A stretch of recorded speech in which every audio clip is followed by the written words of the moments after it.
Yeah, hello everybody. So in our macro course, we are at the so-called magic square. We have talked about steady and appropriate economic growth. We have talked about price level stability, and then a little bit we already have started with the economic aim of high level employment. And then with this, we will go on today. So let's move to high level unemployment. What is understood by high level unemployment? Of course, something like full employment, and full employment we have to further specify. So full employment doesn't mean that every person who is able to work is in work, but every person who is able to work and is willing to work is in work. So this person is willing to work is important. And yeah, the general measure for this is, of course, then the unemployment rate. And this unemployment rate we have further specified that there we have official numbers from the official institutions in every country. This is also important that these numbers mean if you are unemployed that you get a transfer. But of course, these definitions of unemployment differ from country to country. And since they differ, of course, we cannot apply these different measures in order to compare countries, and therefore we have also a general definition used by the International Labour Organization where unemployment is defined for every country in the same way. Well, this person which is willing to work is also important since in every country you have different social security systems.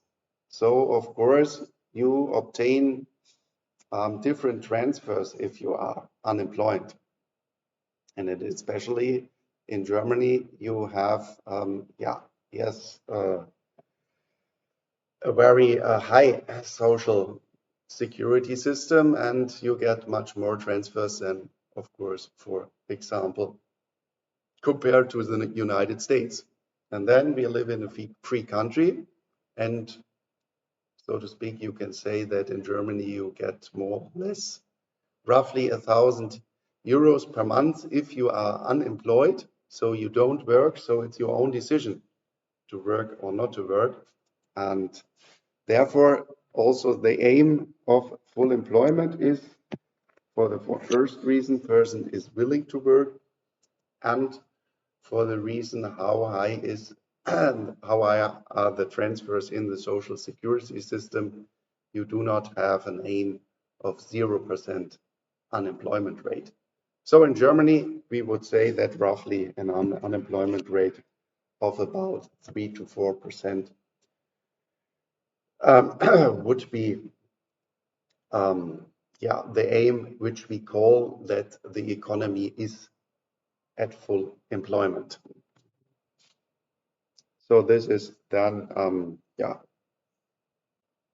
quite the same as we also say that the aim for inflation is not 0%, but it is 2%. Okay, so then we had a look at the development of Germany, and there in Germany the unemployment is something like an artifact, since we had here the decline in unemployment over the last 10 years, and also especially during the two last crisis in the history, in the financial crisis and the corona crisis. The unemployment didn't get really up during these times. We will have to see how this works in the next crisis, which is just in front of us. So these were the different definitions of unemployment. First, the official definition from our statistics institution, and then the general definition by the International Labour Organization.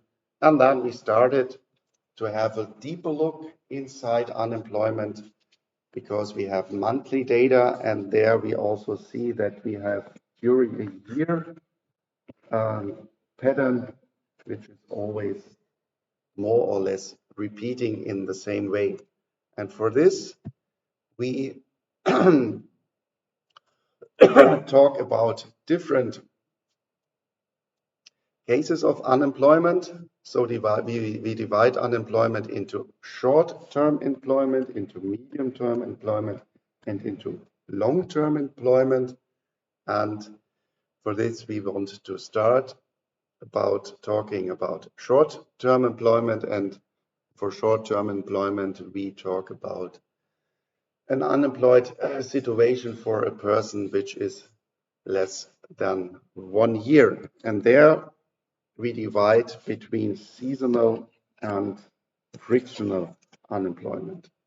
And about seasonal unemployment, we had already talked last week. What is understood by seasonal unemployment? Of course, we have, because of the seasonality in the economy, fluctuations in producing in a year.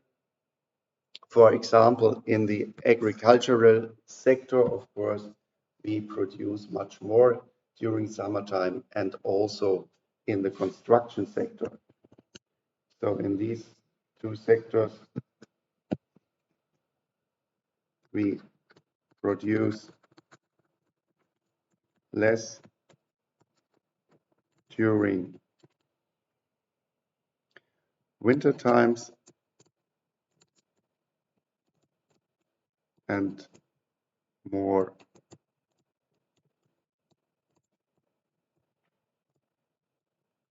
in summer. And also, of course, we have fluctuations in the tourism sector, that there are more people on holidays, of course, in summer than in winter. So this also coincides with this. But then, of course, and this is maybe a bit more important, is that we have also, because of this seasonality, and especially because of general holidays, we have so-called higher cycles. And these higher cycles mean that many people end their education in the end of summer or in the beginning of autumn. And therefore, employment rises generally up in October, because many people start their first work, or they start their work in October, and also quite often we start in during the springtime, and you do not start that often during the summertime. And these are especially these two spikes we see here. That if you go to the human resource department in a company, then they start to hire mostly during October or in the springtime. So these higher cycles mean people start mostly a new work in autumn or in spring. And for these reasons, you have always these repeating pattern during 1 year.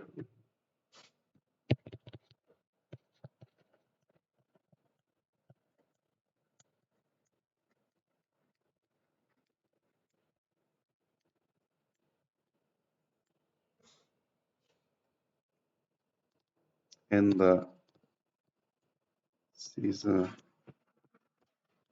seasonality of the time series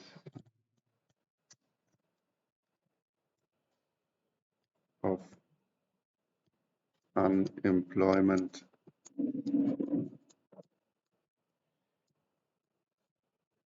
in a year. So, and then we have another short-term unemployment, and this is called frictional unemployment. What is understood by frictional unemployment? Well, in general, we want to have that if we take wages and labor,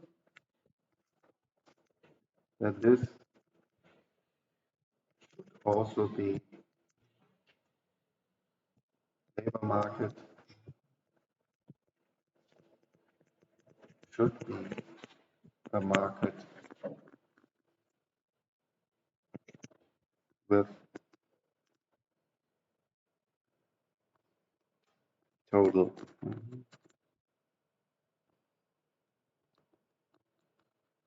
competition.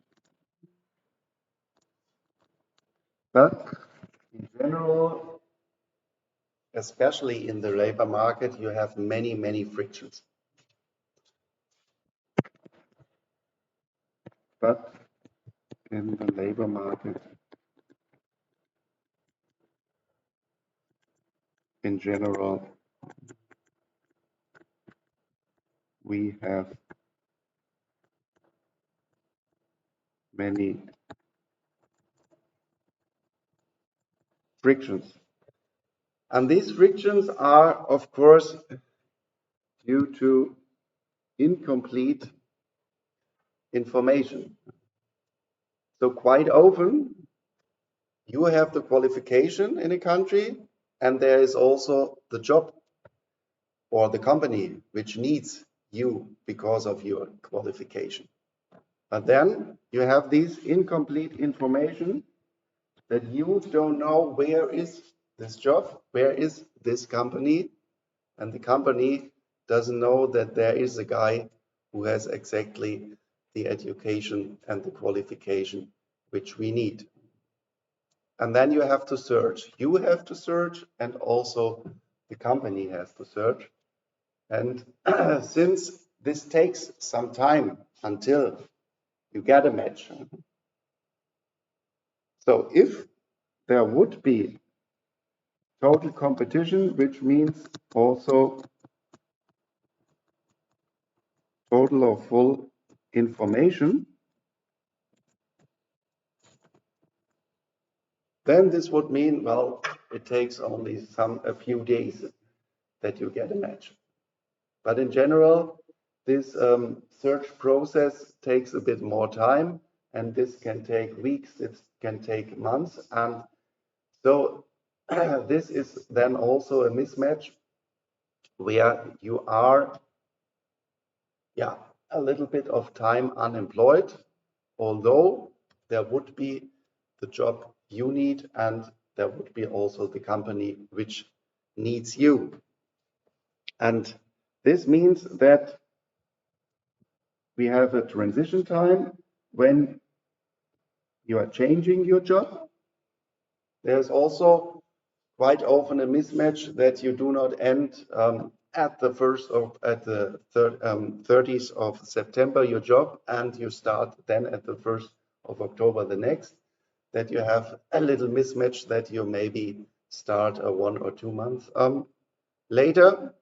And also, of course, if you have to move from one location to another location, then of course this also might take some time, and therefore we have also a frictional unemployment in the labor market. Well, of course, these are not a million people or something like this, but it is a relevant number. And also, you can reduce these frictional unemployment in the long run if you get better information systems. Then you definitely can reduce on average the number of frictional unemployed people. So this frictional unemployment can be reduced if you improve the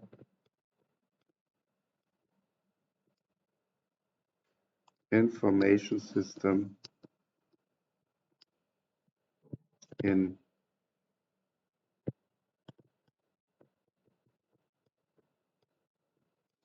the labor market.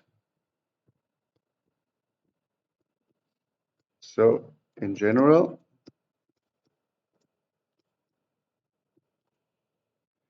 we can change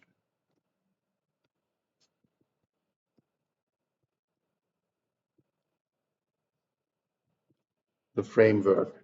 And if we take seasonal unemployment, well, the weather is like the weather is. And therefore, we cannot really change this framework. So for frictional unemployment, we can do anything about it. And seasonal unemployment, there it is much harder to change this number of unemployed people. With this number of people which cannot build a house in the construction sector during winter time, this we actually cannot really change. So this in general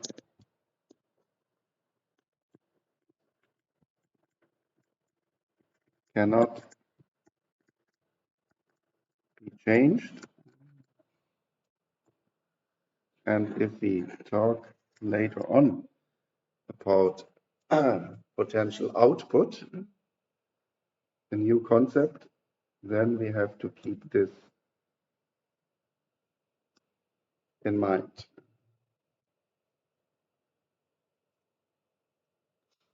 Because in case of frictional unemployment, we have the possibility that we can, in the long run, increase the potential of our economy. But if we look at the seasonal unemployment, then there it is much harder to change the framework. Okay, then let's move to medium and long-term unemployment. Medium unemployment, this was, so let's check here. I think we had it already less than 1 year.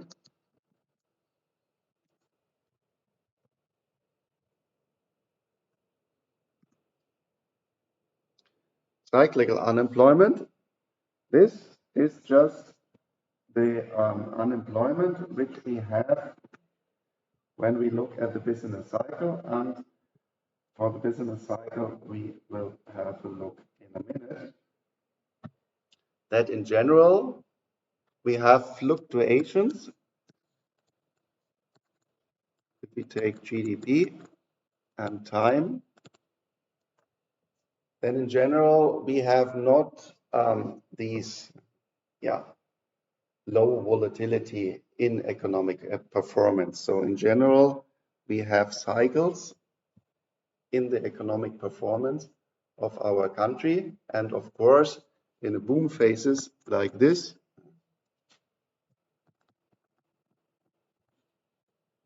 and here in a crisis we have low unemployment. Oops.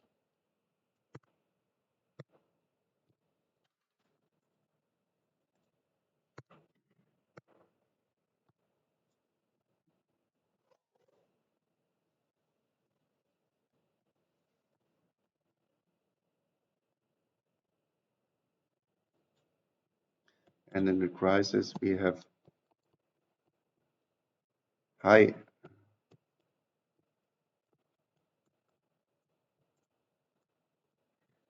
unemployment. And this, of course, is if we move in a crisis like in our actual situations, that this is, of course, then causing a decrease in demand of labor and will end up then in higher unemployment rates. But about the business cycle, we will talk in more detail later on. So this is then roughly between 1 to 3 years to be unemployed.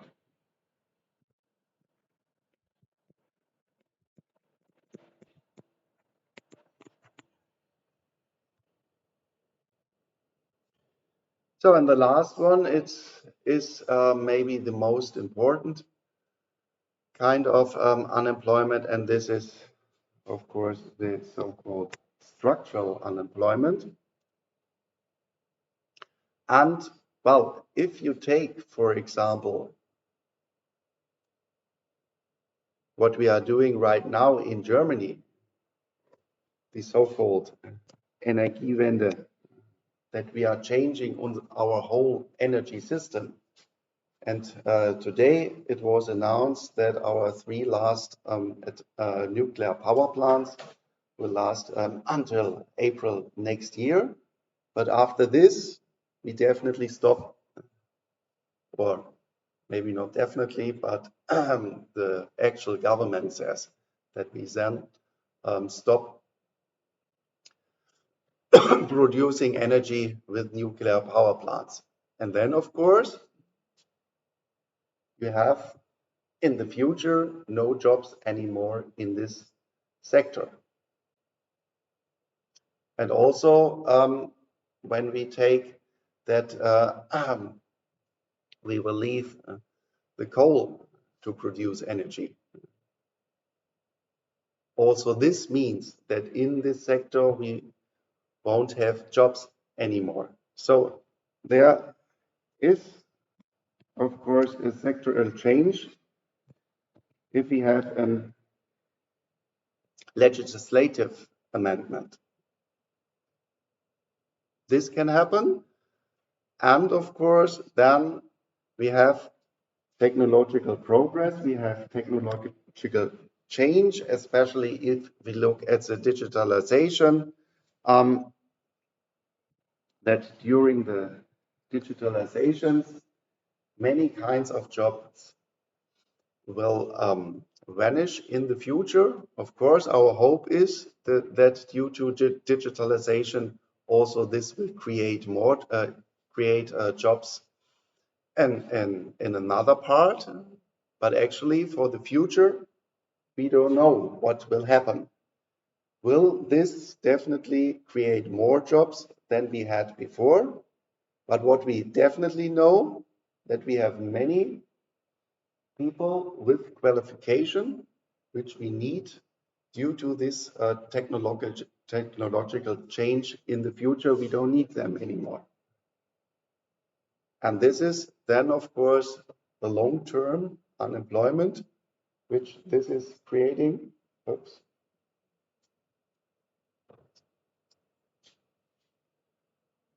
And especially because of digitalization,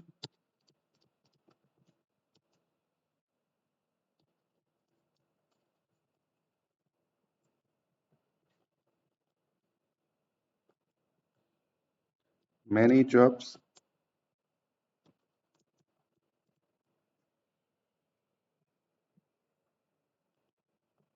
will vanish,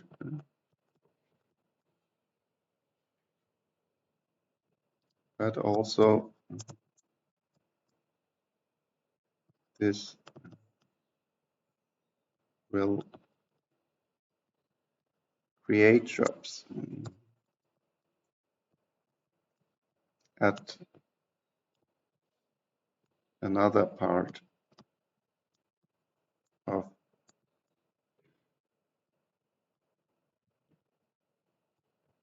the economy, but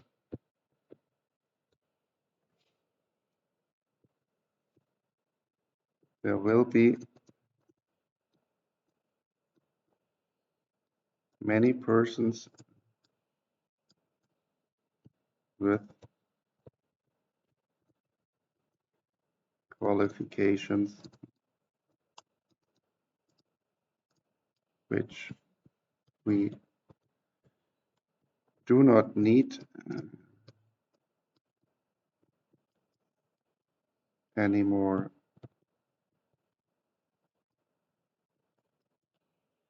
in the future. And therefore, this will then create long-term unemployment if we cannot re-educate these people, and this will of course happen to many older people, and there it will be much harder to re-educate them that they maybe can work in another part of the economy for the last 10 years or something like this. And in the end, we have also in this case a regional dependency, and this regional dependency is especially relevant if we look in our region, because in Wilhelmshaven we have more or less the highest unemployment rates in Germany. And well, the hope is that also because of this change in producing energy, that this will create in our region more jobs in the future. If you think maybe about the LNG terminal, which is just built here in Wilhelmshaven, but this is also a question mark if this happens. So the last 20, 30 years, we had this regional dependency that Wilhelmshaven, the region of Wilhelmshaven, has had a huge structural problem in the labor market sector because demand and supply in jobs didn't match in some specific region. And also, if you look especially at the demographic change in Germany, then you have also regions where, yeah, mostly only older people are still living, and all the young people are moving to other more prosperous regions. And this is then, of course, also a problem for this region, because then, of course, also the enterprises in these regions will move out of these regions. And then you have a long-term structural problem in some specific regions within a country. So structural unemployment, this we call more or less unemployment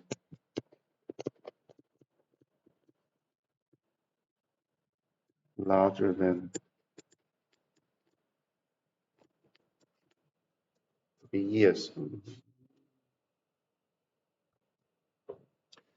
So what else do we have? Well, here, oops, we had our official definition. This we can read in the news, in the newspapers, the number. And then many people say, well, this is actually not the right number. And for this, we talk about the so-called hidden unemployment. And this hidden unemployment means then, well, what kind of people do you count and which people you don't count? And especially, maybe you are at the first time in the official statistics at our labor market institution, but then because, take for example, these technological change, you don't have the qualification anymore which is needed.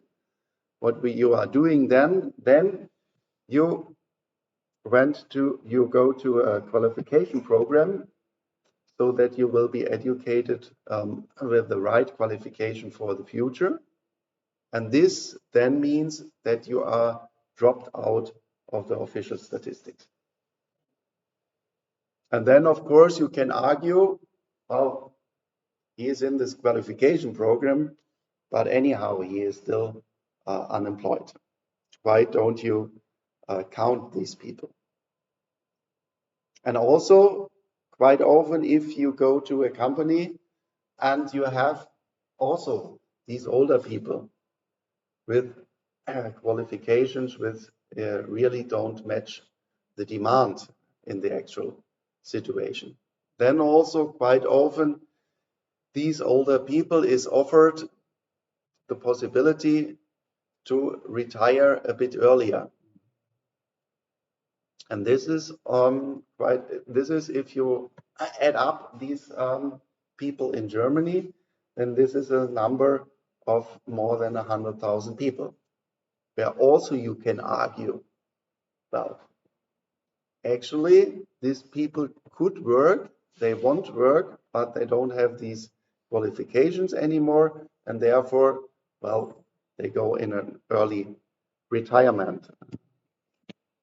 And then, of course, this is the short time work, and this instrument we have used in a large amount during the crisis. So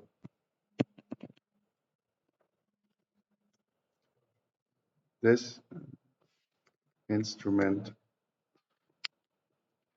was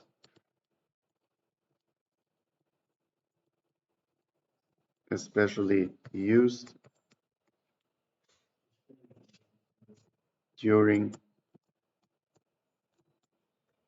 the last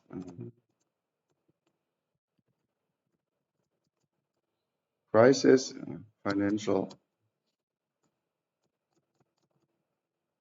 and Corona. And in a minute, I will give you the numbers, how many people were in short-term work. And also, you have sometimes something like a job creation scheme where you just start to create jobs via the government, which you actually not really need, or where you know that these jobs will be needed only for 1 or 2 years, especially in front of a poll or something like this.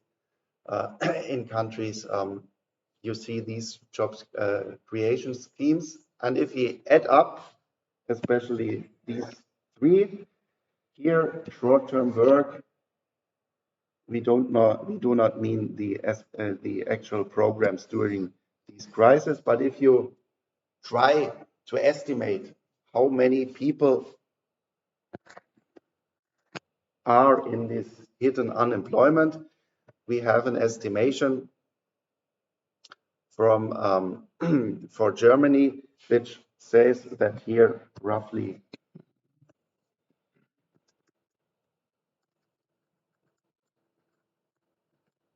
hidden unemployment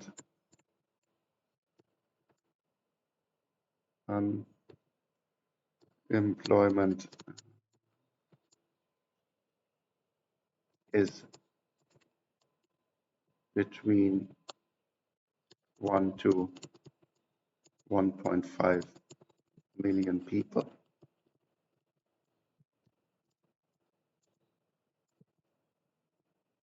In Germany. But of course, we do not have a strict definition for hidden unemployment. Yes? Pardon? Louder?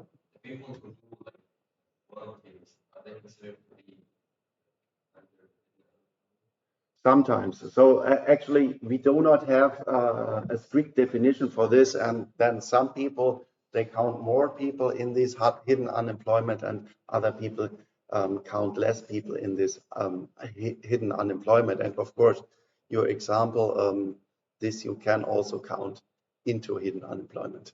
So there is no strict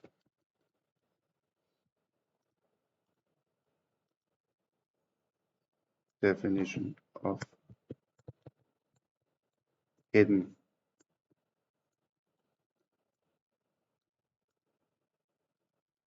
unemployment. Well, and then, oops, let's have a look at these numbers of short-term working people during these two special crises, and this you will see is the explanation that here during the financial crisis and during the Corona crisis, the unemployed people, the number of unemployed people in Germany didn't really moved up because these were our main crisis programs, maybe we could say. So you see, until the financial crisis, short-term work, there were almost no people there. Really, really low number. I think these numbers were about 50,000 or something like this in the maximum. And then, this peak during the financial crisis,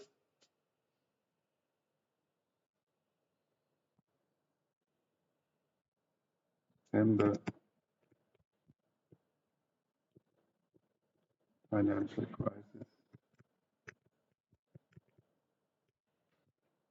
short-term work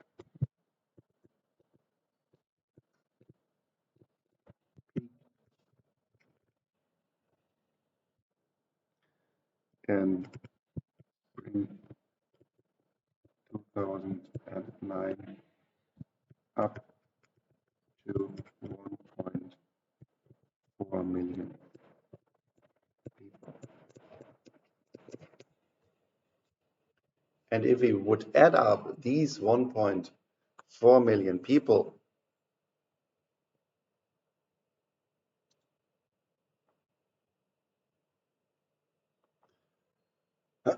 in this diagram, then of course, adding up short-term work, you would end up at these roughly 5 million plus short-term work, then we would have had 5 million people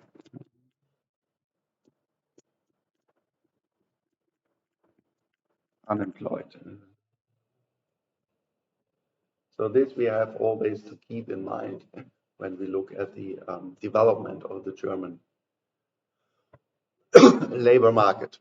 Well, and then we thought that these 1.4, 1.5 million people in short term, that this would be an all-time high. And then just 10 years later, Corona went up. And in Corona and during Corona times, you see that even much more people were in these short-term programs. So during Corona,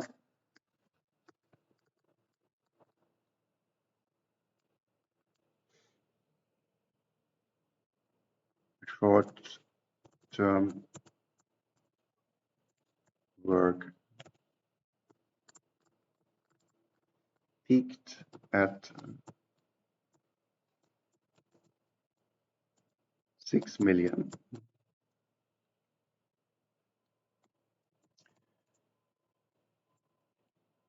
People. And at the dotted line here, this were the announced short-term work.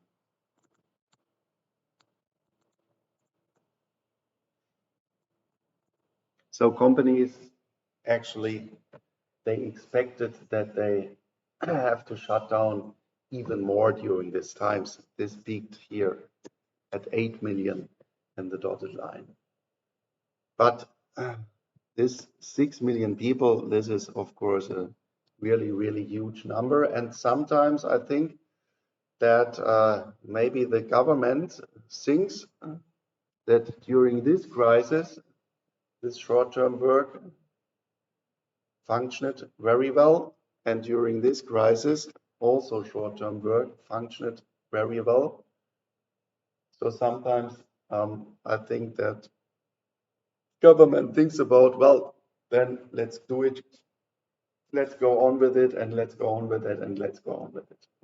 But I don't think that this would be a really good long-term policy, because if we said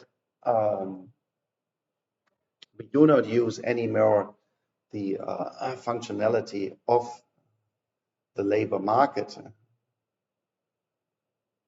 to find the right level of labor in an economy, then I think we will have really a huge problem in public finance.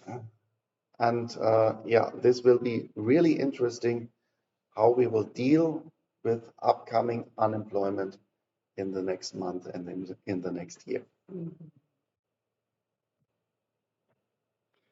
Okay, so this was then unemployment, and we had the last aim, and this is external balance.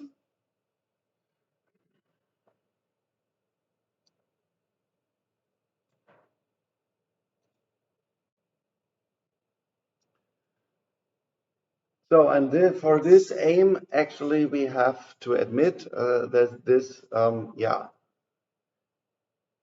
we have to talk about in the historical context, because especially if we take our international currency system, then this changed dramatically in the year of 1973, because until 1973, we really had fixed exchange rates in the world. So every convertible currency in the world was fixed with respect to the US dollar. And then, of course, this would mean if you have a huge inflow of capital in your country,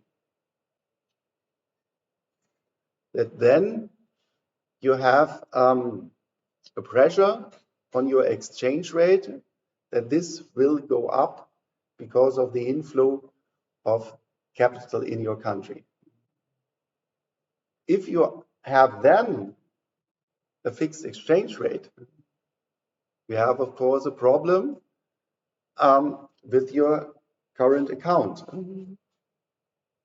If you're with the difference between exports and imports.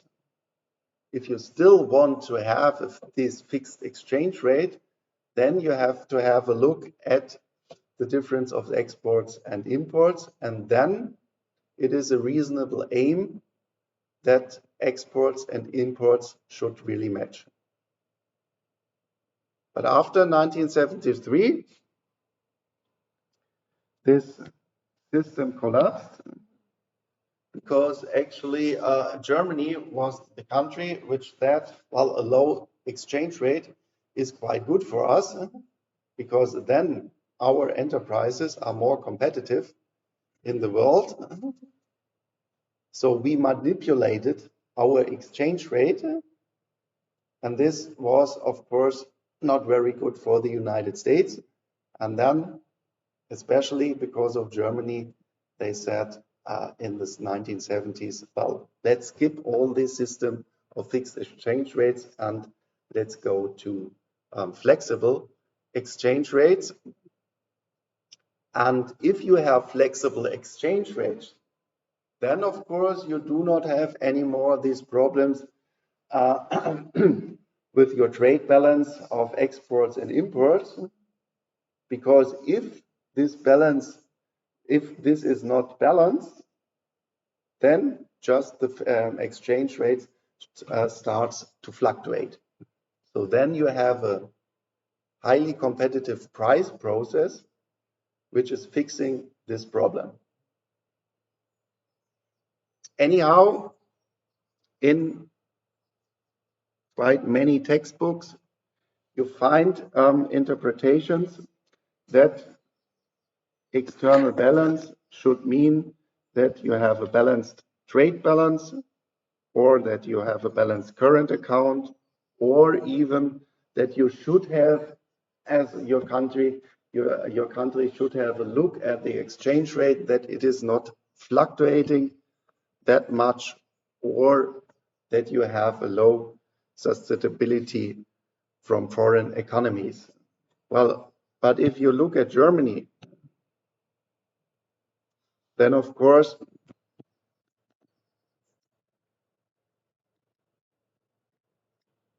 trade balance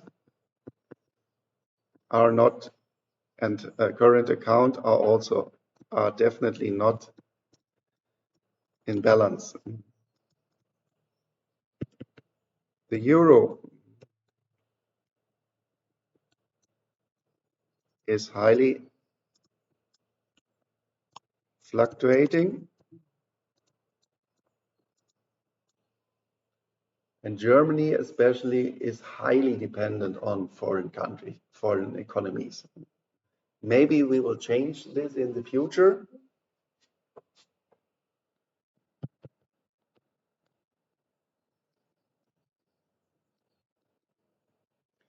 Is highly dependent on foreign economies. So for Germany, we can definitely say that we do not have any more this aim of external balance. Well, this was a good aim if you have fixed exchange rates, if you have fluctuating exchange rates, then of course this process of changing the exchange rates solves more or less your problems. And if you look, for example, at the exchange rate of euro and dollar, then you see here that we have a fluctuation of plus minus 20 to 30%. And right now, we are not at the all-time low, but almost at the all-time low in the exchange rate here. Or if you look here at the trade balance of Germany, then you have here also roughly difference between exports and imports of about 100 billion euros on average.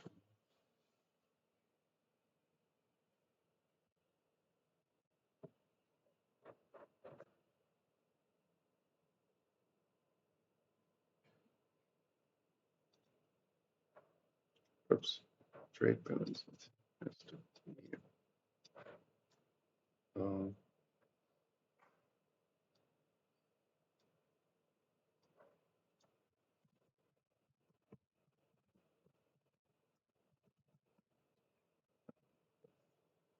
So, and then if we look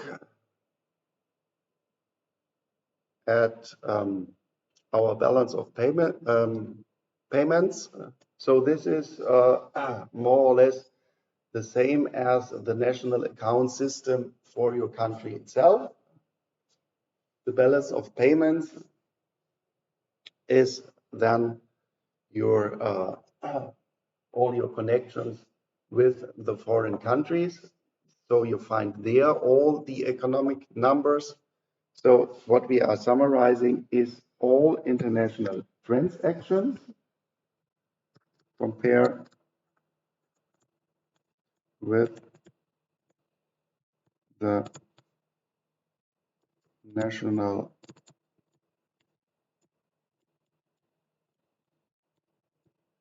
account system, and they're quite comparable also to GDP, that there we write down all these international transactions during a specified period of time. Again, this is usually when we see some numbers, the time period is again mostly 1 year. And then if we take this term, the balance of payments is then, of course, if we look at this period of time, we have to count a flow. While usually, if you look at the balance sheet of an enterprise, then this is meant that you say, well, this is the number at 31 of December and not what has happened during the last year. So this you have really keep in mind that, so to speak, the balance of payment of a country is different to the balance sheet of an enterprise.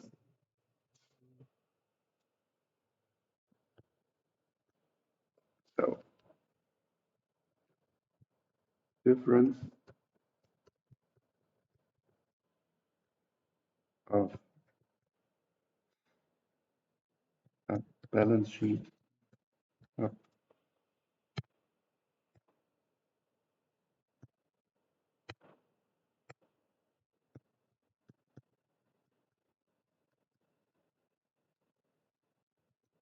in an enterprise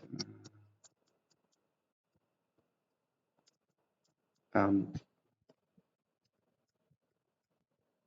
balance of payment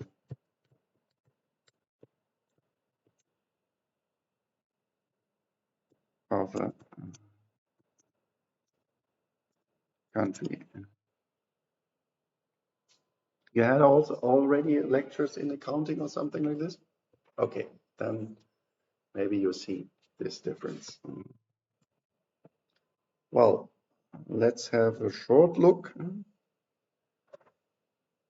what we report in this balance of payments. Well, there we have this current account. This, remember, the circular flow.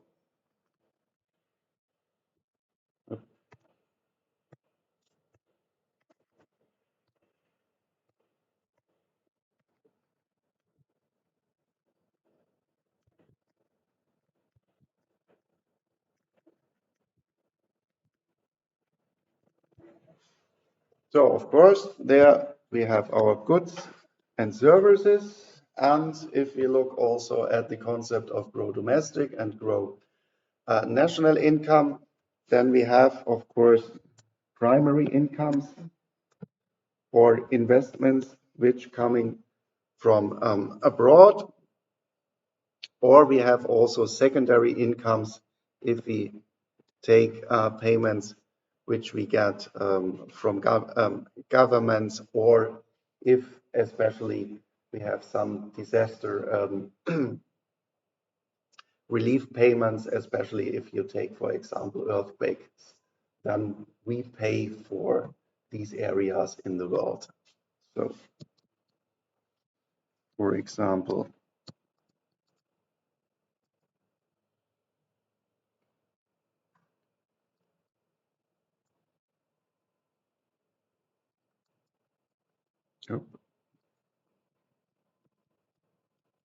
earthquakes.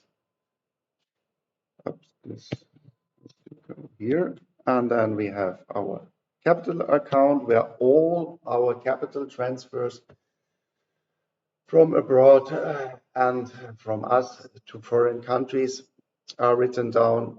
And in the end, we have our financial accounts. There we have direct investments, we have portfolio investments. If you take some insurances within financial derivatives, and also if we take all our reserve investments, especially from the central banks.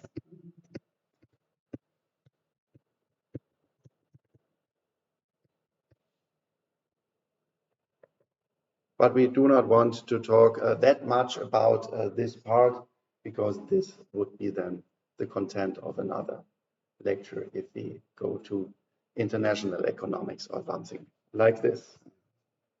Okay, so with this, we have ended up our target system of this magic square.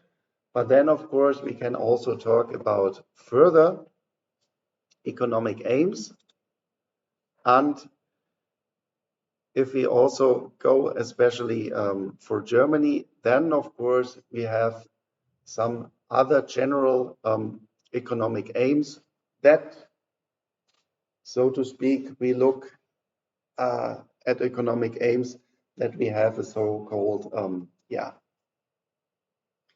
that we look at the justification of the division of our incomes in our country. We have our system of taxes and subsidies, and in general, then we take money from the rich persons and give them to the poorer persons. So in general, we have an aim of a fair, balanced income distribution. This does not mean that we do not want to have rich people in our country, but we want to have a fair distribution there. And if you want to have a look, this is written down in the German constitution. And also, if we look in the changes in our energy sector, which will be one of the main aims in the next year, well, this we have also written down in our constitutions, that we should have the aim of sustainable ecological conditions, and this was written down in the 1980s.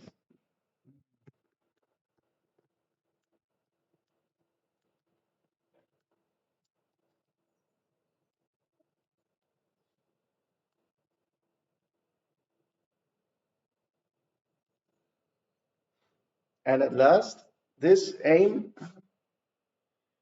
we had, especially after the financial crisis, that we should have a sustainable public financial budget.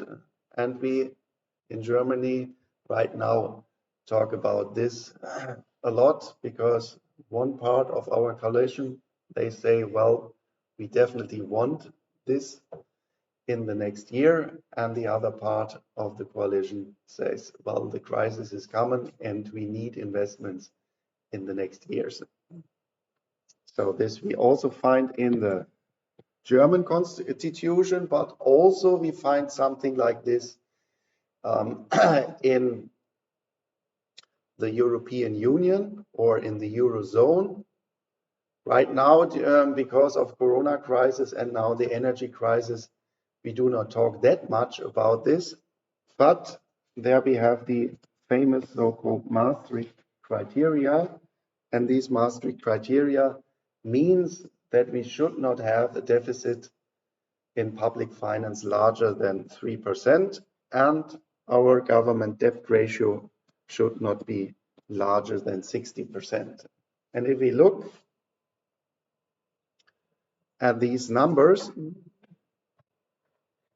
then we see especially here that actually Germany has failed to match these Maastricht criteria in the beginning of the Eurozone. So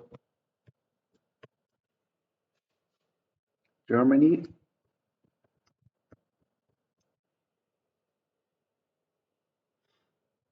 was one of the first countries which didn't match the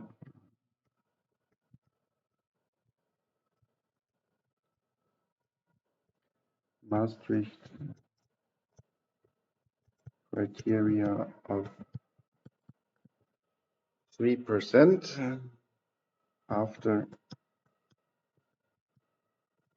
the introduction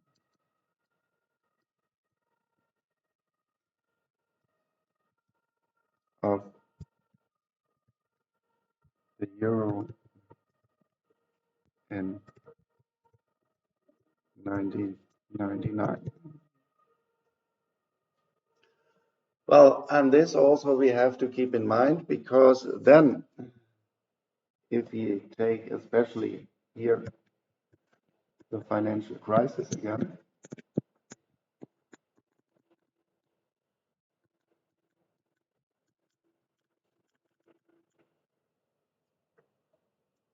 Germany was one of the countries which had a look, especially at the southern part of the Eurozone, at Greece, at Italy, at Spain, Portugal, and so on. And Germany was the country which always said, well, you have to keep these Maastricht criteria of -3%, and you should not fail this. Well, we were in a quite comfortable situation because we had a surplus after the financial crisis. I talked already about these 10 golden years for Germany after the financial crisis. And sometimes, yeah, one can think about that we just forgot that we were more or less the first country which failed these numbers. So then, of course, during Corona, we had this drop again. And right now we have our programs of 100 billion for the military sector and 200 billion for the for our energy in Germany. And there we will make some trick, because we put these 100 billion and 200 billion in extra funds in Germany, so they will not count in the statistic of this time series. So if we meet next year in 2022 this Maastricht criteria, or if we meet even our constitutional aim, and here in our constitutional aim the deficit limit is even less for Germany, is 0.35%. So if we meet these very strict deficit limit of our constitution, we have to keep in mind that these 300 billion euros to finance our military sector and to finance the energy problem of our private households, that they will not count in the time series which we have here. So the extra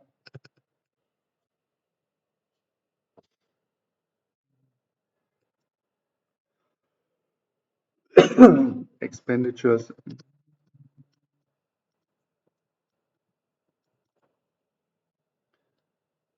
of for the military sector,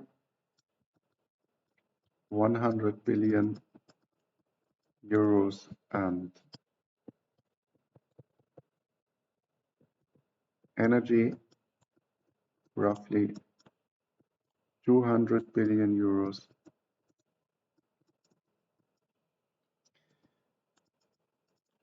Will not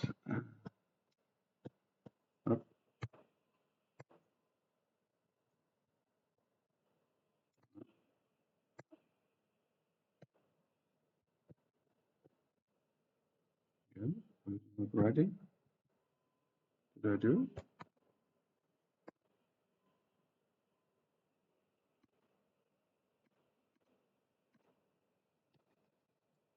Yeah.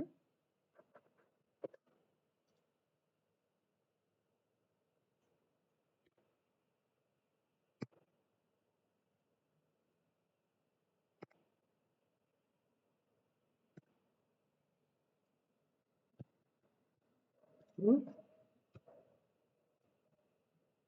my pen. Right.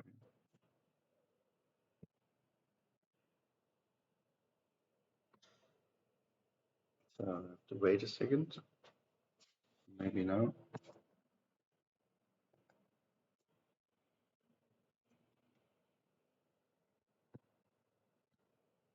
Work.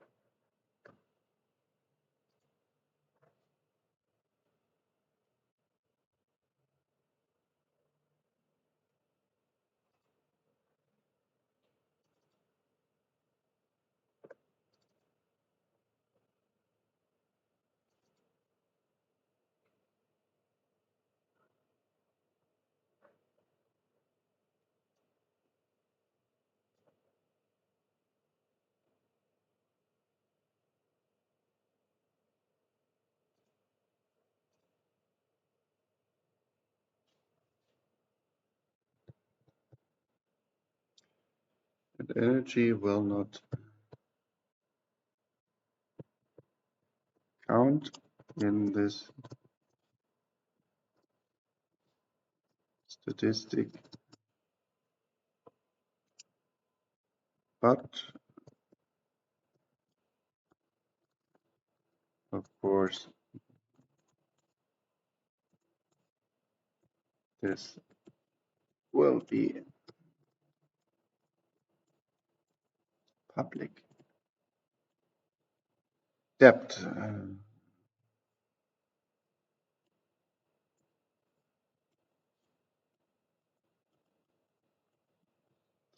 So also, if we look then at the government debt ratio, this moved a little bit up during Corona crisis, and the question is this really moving up in the next years? And there also the forecasts are that this will not move up that much, and the reason for this is what we are doing.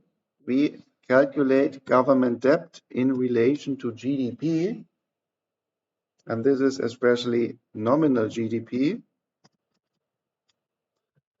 and especially nominal GDP will rise up in the next year very high due to our price development, and therefore the forecasts are that this relation doesn't move really up, but we have to think about that our public debt definitely will increase the next years, and this is then your task as the future generation to deal with these higher debts. Okay, done. We have ended then the so-called economic target system. We have the square, and we can further go on and define also other and more targets in our economic system. And on Thursday, we will start then with economic growth and the business cycle. Thank you very much for today.